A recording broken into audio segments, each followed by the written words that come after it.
What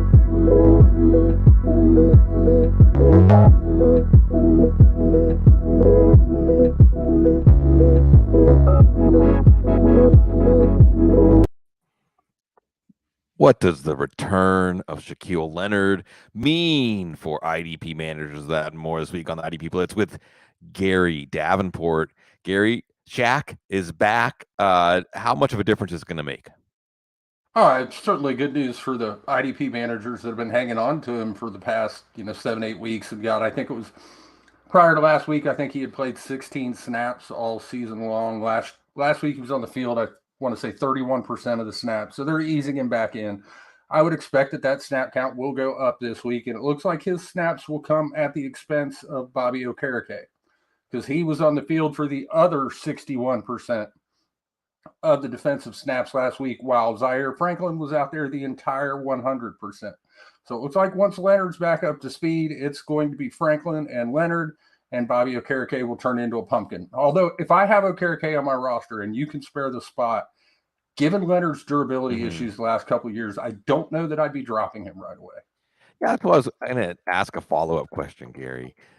Are you on a scale of it's time to buy Shaquille Leonard because everyone has forgotten how good he is, to it's time to sell him because this might be the last time that people are thinking that he's just going to continue to be good and eventually get back on track? Are you more of a buyer or seller in dynasty leagues with Leonard? In dynasty, I think I might be more of a seller. Whereas in redraft, I might be more of a buyer, depending on if his value is a little depressed right now. It's all going to depend on what people want for him. Like if I can get a good return in a dynasty for Shaquille Leonard, yeah, he's out the door. It's easy. It's not that difficult to replace a linebacker in most dynasty IDP leagues, even the deeper ones.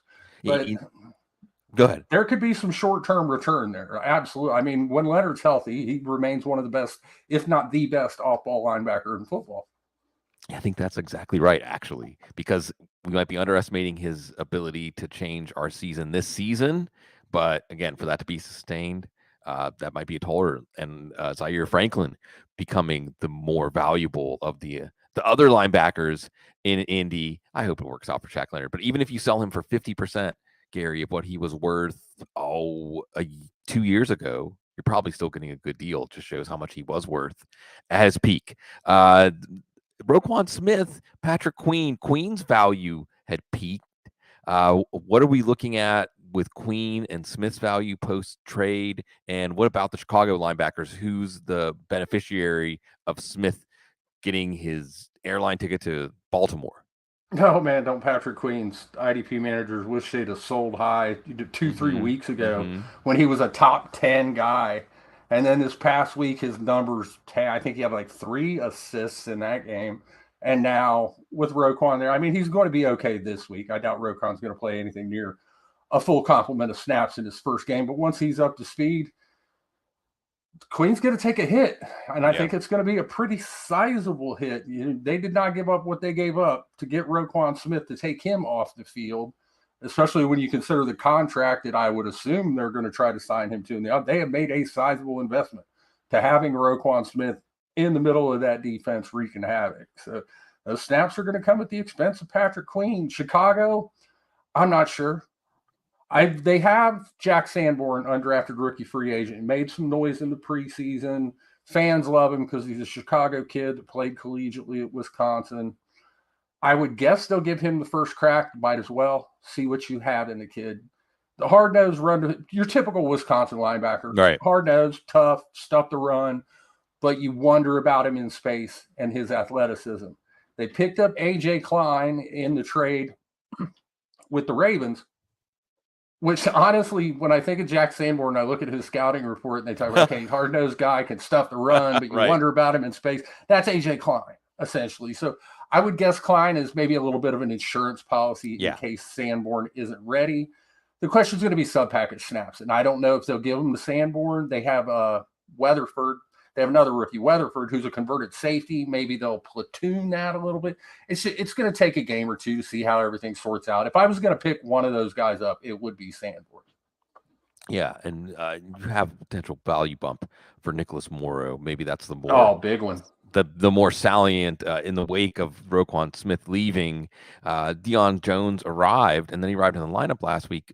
Didn't do much, although that Monday night game just screamed aberration in some ways. You going to hold him through the bye? Oh, absolutely. I don't. Taki led the Browns linebackers in snap. I don't think that is something that's going to continue, because if he was that good, he would have been on the field before last week playing full time. Mm-hmm. They've already talked up Deion Jones as a potential defensive play caller. That was his first really extensive action with Cleveland. Now they've got that extra week to get him more up to speed in the defense, get him that much more prepared, get him that much more in shape. I think we'll see his snap count look more like Taki's did this past week. And honestly, once they get JOK back, it's going to be a Wusa Koromoa and Deion Jones. And Taki's going to go back to being a base defense guy. Taki's good, stout against the run, but you do not want him covering a back or a tight end out of the backfield. It's going to get ugly quick. Yeah, and teams have a way of exposing those things. Maxx Crosby has exposed a lot of quarterbacks, and it seems like his stock can't stop rising. But then again, Gary, you look at the Raiders, the wheels kind of came off last week against the Saints. You wonder how things are going. Statistically, and even watching the games in terms of impact, you can put Maxx Crosby next to Myles Garrett and Nick Bosa, but for fantasy, for tiering these players, does he belong with them going forward?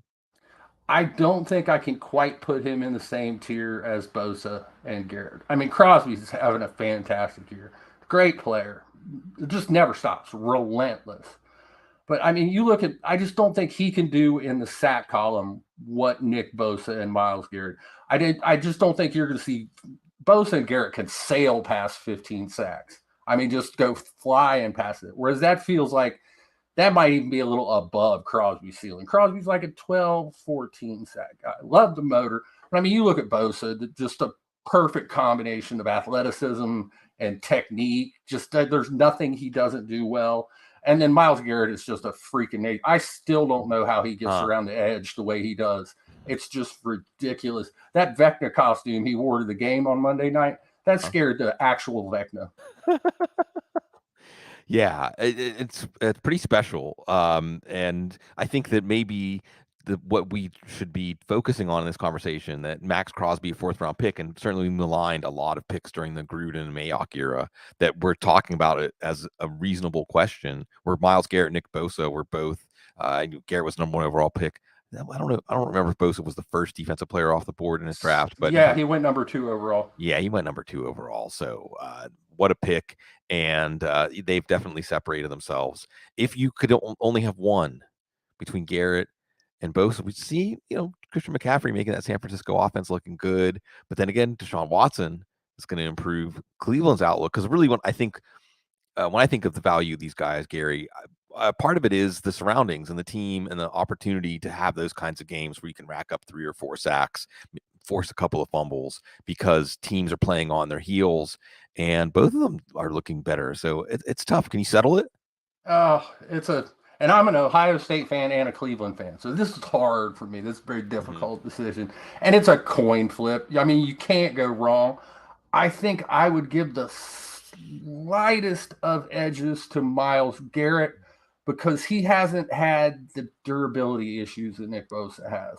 I mean, not that Garrett never gets nicked up or misses a game or two after he flips his car 13 times. Right. But Bosa's had a little more trouble staying healthy. So I'm going to give Garrett is 1A and Bosa is 1B. You can't. Those guys are on a tier to themselves. I don't even know, as much as I love Aaron Donald might even be just a little below those guys.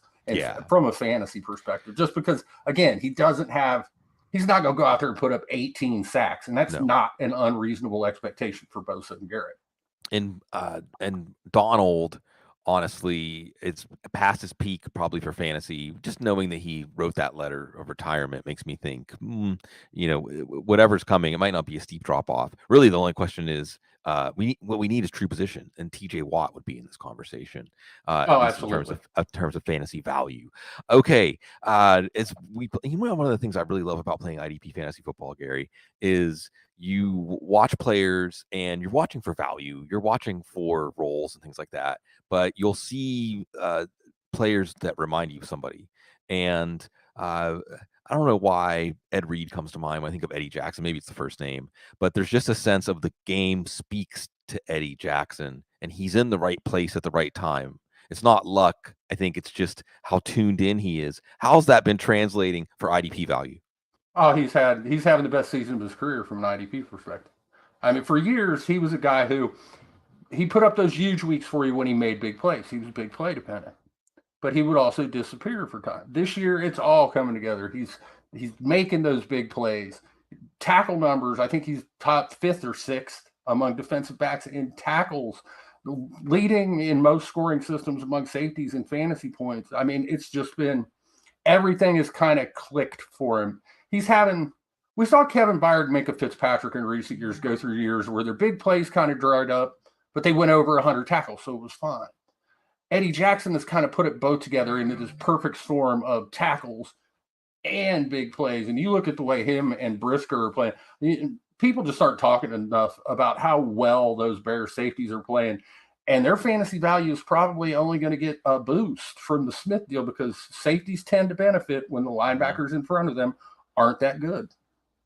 Yeah, a lot of things are going to be leaking through there. When I take a look at my IDP standings to date or rankings to date in terms of scoring, Donovan Wilson, depending on your scoring system, might be number one. Jayron Kearse has also been a surprise impact player. Are these guys going to maintain that level of production for the rest of the season?